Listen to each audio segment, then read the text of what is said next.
Good morning, folks. I'm Donald Ware, here to introduce Ralph Ring. I know probably 90-some people who have been on board alien vehicles many times. I know one lady who said that she was asked to use her mind to help control one, but Ralph Ring is the only person I know who has co-piloted a flying saucer that we made. He has lived in Las Vegas on and off for about 40 years. Please welcome Ralph Ring.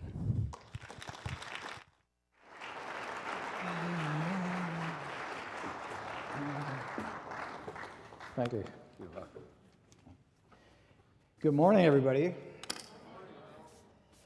Can everybody hear me? I can't see you, but I know you're out there.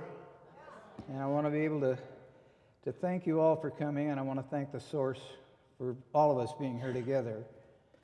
I'm going to talk to you today about a little bit about me and a lot about Nikola Tesla, Otis T. Carr, and the OTC X-1 spacecraft, which I had the privilege and honor of having a great deal of activity with. I guess it started for me when I was a kid. We lived in the woods in Northern California, a place called Paradise. It's just up above Chico, California.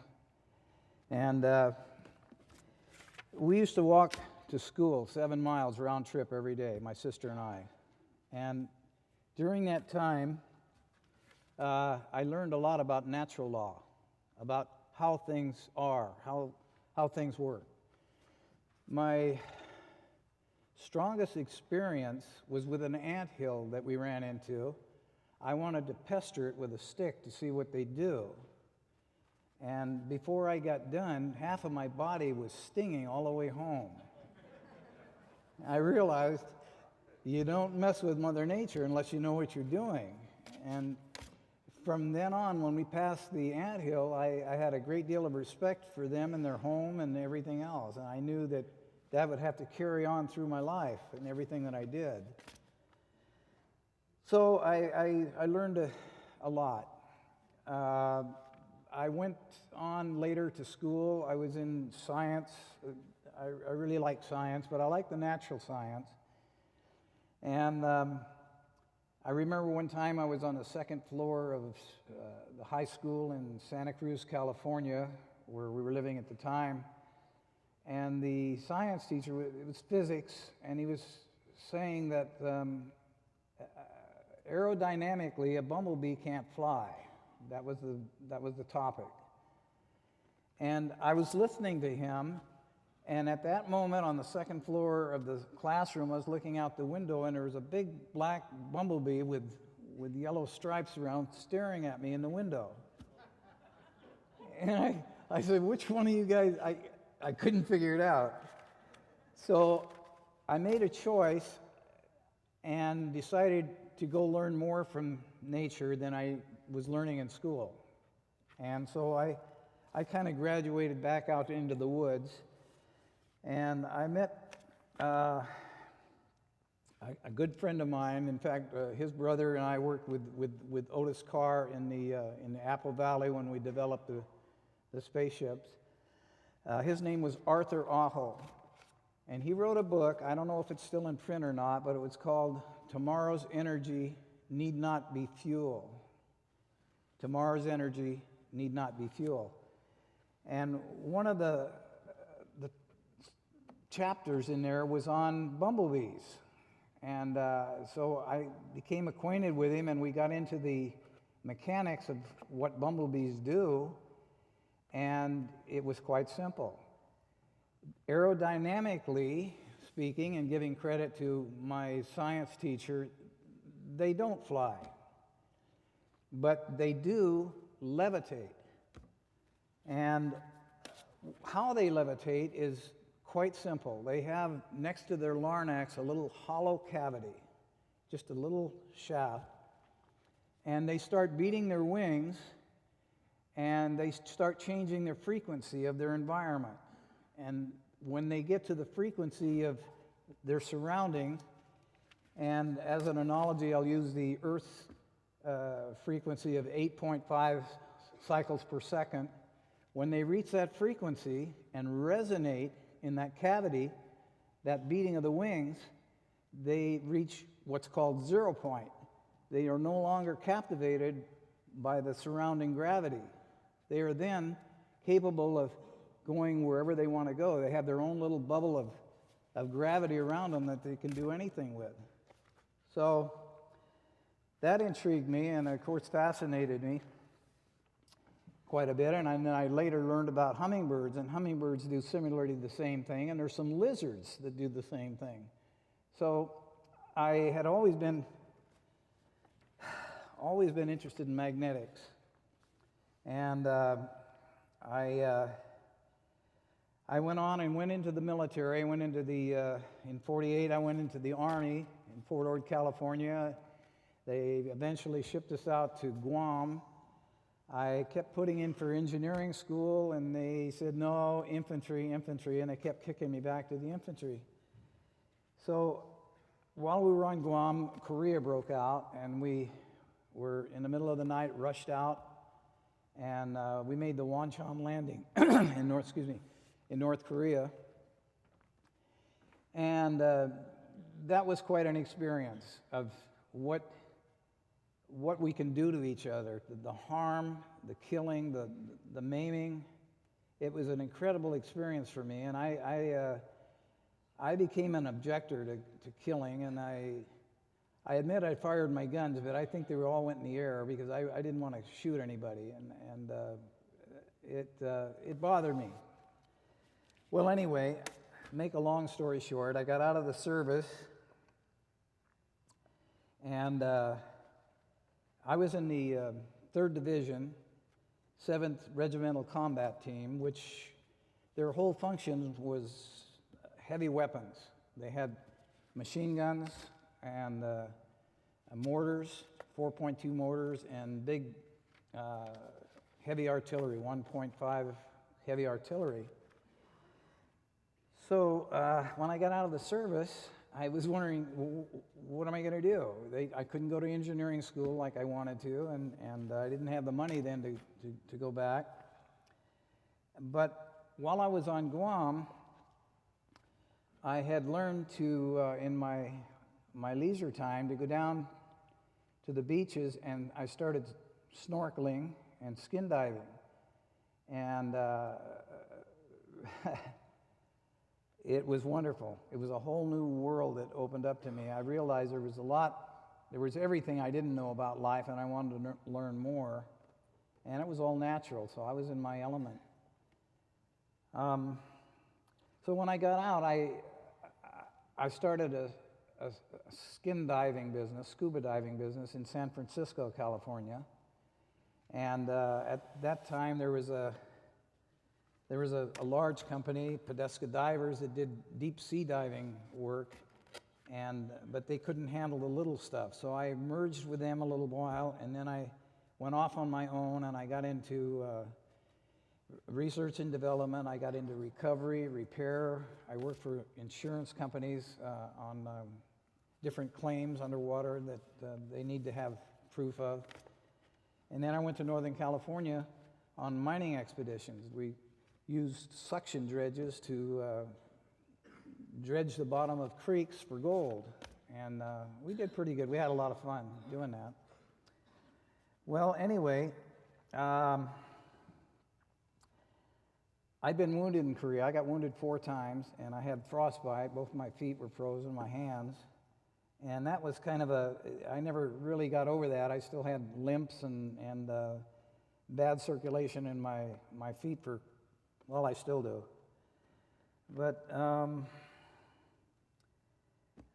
I had family down in Newport Beach, California, which is Southern California. That's down near San Diego. And so I progressively moved down the coast and started diving off the coast there for all kinds of things, even abalone diving. I did a lot of diving. I met my first wife down there, and we got married and had children. And I continued to dive for a while, and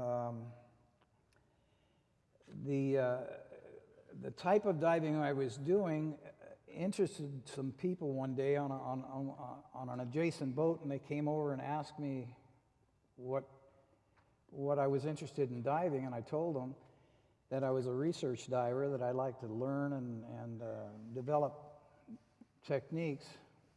Well, the boat that pulled up alongside of me was from U.S. Divers Corporation, and that was Jacques Cousteau's company that developed the Aqualung. And they were located at that time in Santa Ana, California, which was adjacent to, well, just close to Newport Beach. And my family and I lived in Costa Mesa, which was close to Santa Ana. So they asked me if I'd be interested in joining them in the research and development department. And I was very excited about that. I thought that would be a wonderful opportunity. So I got in there, and then my curiosity and creative part of me started creating ideas that we could use. And eventually, I had the honor of being offered a position of head diver on the Calypso that was going to be on the West Coast. He already had one on the East Coast and was traveling around the Caribbean and so forth. So I thought that was I'd just do that for the rest of my life. That was going to be fun. Well, in my work, my particular job at that time was the wraparound mask. They had a mask that had distortions, and you couldn't quite see out of the corners of them. And I was diving off of Catalina Island. We'd go out for 2 and 3 or 4 or 5 days at a time, checking out different things. And mine was a mask, and I had to check it for leaks and pressure and so forth. Well, my wife got kind of nervous because I've had some close calls. I went down too deep and ran out of air, and I had to come back up.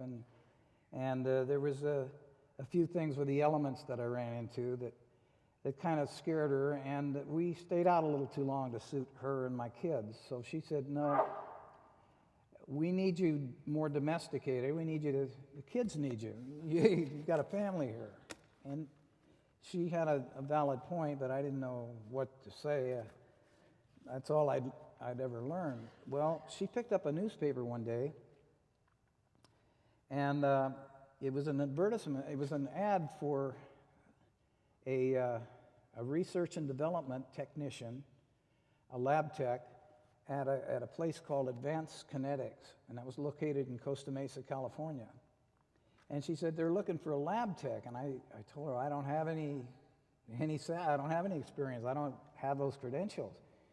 And she said, "Well, you've got all the credentials in the world about your tinkering. You stay up every night, all night long, tinkering with things, and your interest and findings in natural law. I think you should go talk to him." So, make a long story short, I did. I went over, and it was lunchtime when I got there, and there was nobody around. The receptionist wasn't even there, and I was walking down the hall, and I went by the director's office. His name was Dr. Weinhoff, and he happened to be in his office, and he said, "Well, what are you doing?" And I told him, and he said, "Come in, sit down, and what's your qualifications?" And I said, "You got me, goodbye." And he said, no, sit down. And I said, "Well, I love natural law. I think if we all could live by natural law, there would never be any problems, because you know what to expect, you know what to do, and you're always guided in the right direction." And I told him about the bumblebee and the lizards and the snakes, everything that I'd done to learn about it, and that my primary interest in life was magnetics. I was fascinated with magnetism. Well, he said, just 2 weeks ago, we had one of our technicians leave, or he was an engineer. He was working on a project that we have that happens to deal with magnetism. And would you be interested? And I said, well, sure, but I haven't filled out an application. He said, no, are you interested? And I said, yeah. He said, go to work tomorrow morning. So I went home and told my wife, and she was elated. She was, oh, money in the bank again. So, and they were paying pretty good money, but I had, and I was flabbergasted. I couldn't believe that he hired me on just my honest truth. That's what got me in there. Well, the experiment that I was working on was, and this was in 1955, I think, or around in the mid 50s, was how to get rockets, spaceships, or anything through these rivers of space that are called magnetic fields. They're vortices in space. And we had to get, my job was to get an electron, just one little tiny electron, through the field, through this magnet, all the way through without deflection, without going to the positive side or the negative side of the magnet. I had a giant super oscilloscope. I had the best cameras available with high-speed cameras that I could take pictures of each time I fired an electron, and a big cathode ray tube that fired the electrons. It's the same thing on your television set that fires, well, now that you've gone digital, it's a little different, but it fires the electrons to the screen, the phosphorus, and it lights up. And these are just the little electrons that are firing. So anyway, I started firing these electrons and taking hundreds and hundreds of pictures every day, and no luck. I couldn't get this electron through the field. And I thought they were going to say something about it, but they just came by and praised me. You're doing a good job, fine, and everything. And I said, well, no, there's an easier way to do this. You guys are using force to get this electron through. And I learned from my experience, you don't force Mother Nature. You understand what's going on, and you work with her if you want to get anywhere. Otherwise, you're chasing your tail. You're going around and around in circles, same old thing. And so, I used an analogy that nature, when she brings water down from the mountains out of the snow, meanders the water. She always goes this way, and it's always refreshing itself.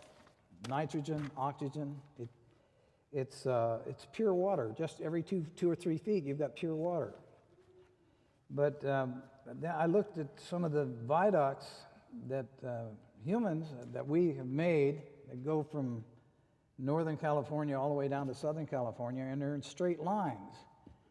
And it's kind of dead water. It doesn't have the same punch to it. So anyhow, to make a long story short, I knew in my mind I could do better than what they were doing by using natural law. The next bench over for me was they were working on levitation. And what they had was these giant coils. They're just an iron core with copper windings around it. They're about this high, and a steel ball. And they would fire it up with low voltage, and they would increase the voltage till they got the steel ball to levitate for 4 to 8 minutes. And then it would burn out the coil. Well, in those days, this is in the 50s, they'd have to go to supply and get another coil about every hour at least, and they were $400 a copy. And they'd burn up 15 or 20 coils a day. And I thought, this is getting expensive. There's a more natural way to levitation than what they're doing. I just felt it. So, and then we were working on teleportation. Another part of it was, and this was a government-funded research facility. And so we had all these projects with lasers, and everything was going on in the lab. Well, because I was a tinker and so forth, I'd had a lot of junk in my garage and at home. And I did a lot of garage sailing and getting parts, taking things apart and seeing how they work.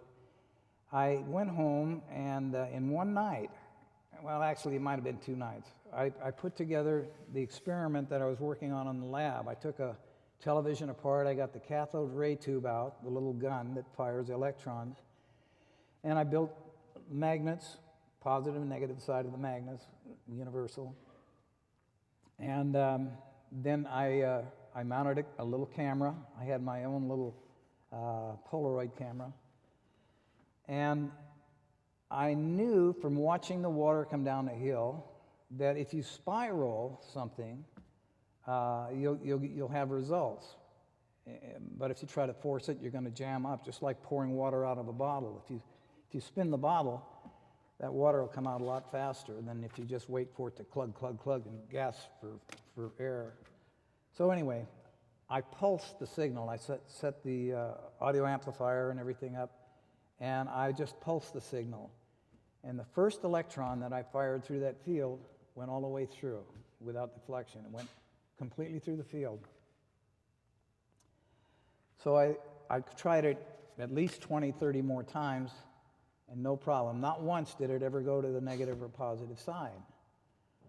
So I thought, well, here comes my raise. I'm going to,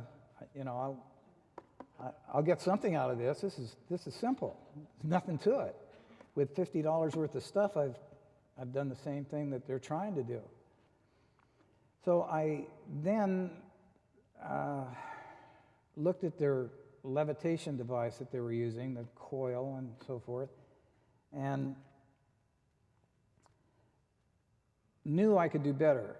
And I had read about the Eastern, in Tibet, the acoustical levitation they used to use to move giant rocks up and down the sides of mountains.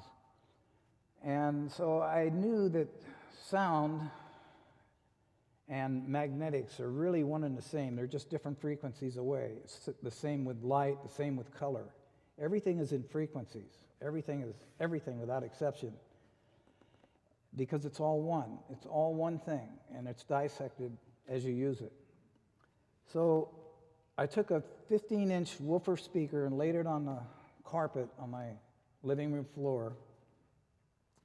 I took an audio amplifier that I bought at a garage sale probably, and I started experimenting with different objects in the center of the cone. I put all kinds of stuff.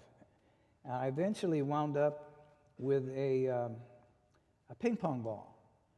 And I put it in the center of the cone, and I was fooling around, and I got to, and this is a guess because I don't remember, I got to about 28,000 cycles. That's in the frequency that this ping pong ball liked, because it came up and stood right in the center of the cone. I couldn't hear anything, but it was there, and I could push it down, it'd come back up, it'd stay right there. The same thing that you see now with water, you can levitate a giant weight with water, or a hair dryer. If you take a hair dryer and put a ping pong ball on it, you can levitate the ping pong ball. Well, different things of the same thing is what it amounts to, and this was acoustical levitation. So I went to bed. My wife had come to bed. It was late, as always, at night. So I went to bed, and I woke up in the morning, and it was still there. It was still hovering. So I took pictures of that and wrote up an experiment sheet. And I took both these experiments into Dr. Weinhardt. And I said, I'm ready for a raise. I think I got something here. At least we can throw it to the engineers and see what they come up with. That I think we got something we can work with, because it's doing it. And it doesn't cost that much.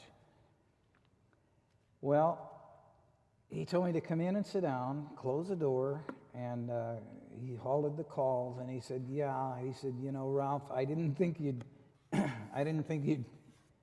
get into that. He says, I know, he was a famous He's a full-fledged doctor of physics. And he said, I know it's that simple. I know it's that simple. But there's something you don't understand. You're working here for government-funded research and development. And he said, we're paid to look for the answers, but not to find them.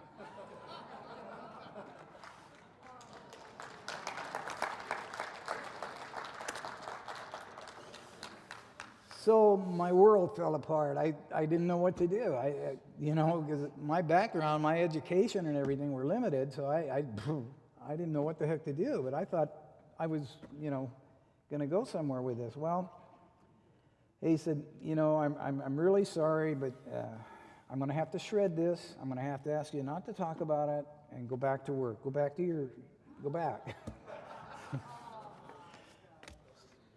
So I did. I went back on my little project, and I lasted 2 more weeks. I just couldn't take it. I almost cried when I went into work the last day that I finally left, because it was redundant. It was ridiculous. It was absolutely boring, because it was like a dog chasing its tail. It was going around and around and around, and we weren't getting anywhere, and we never would, according to what I was told.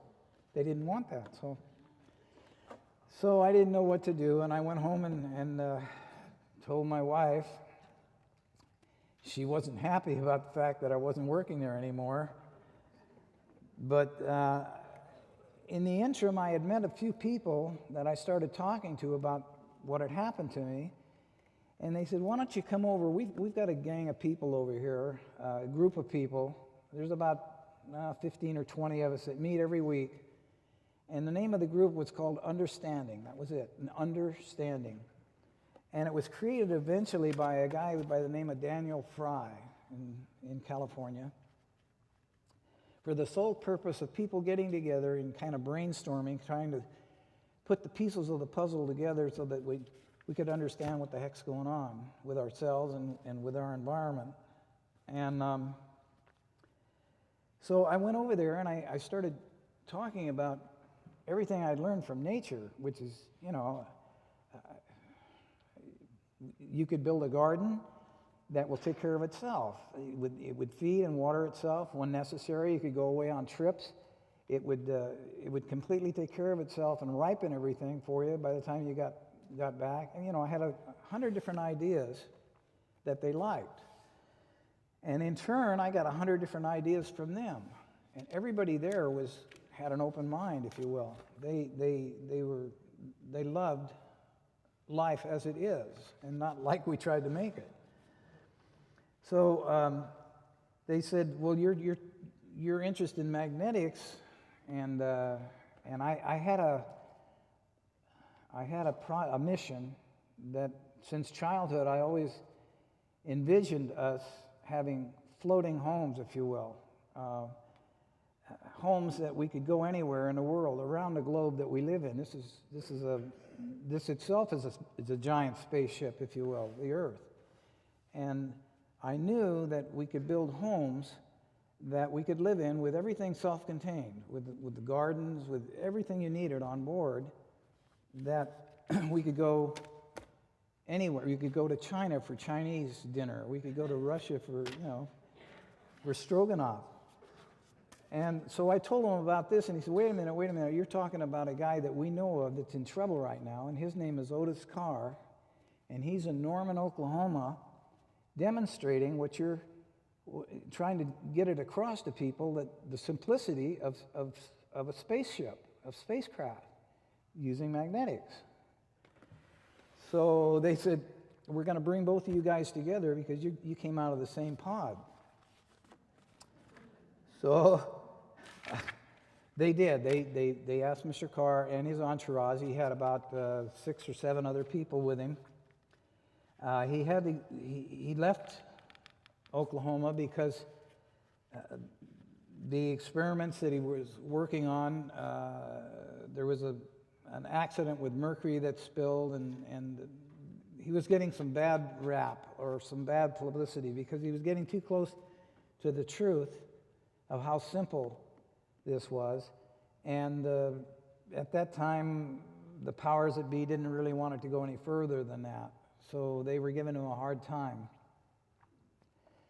So the group, understanding, brought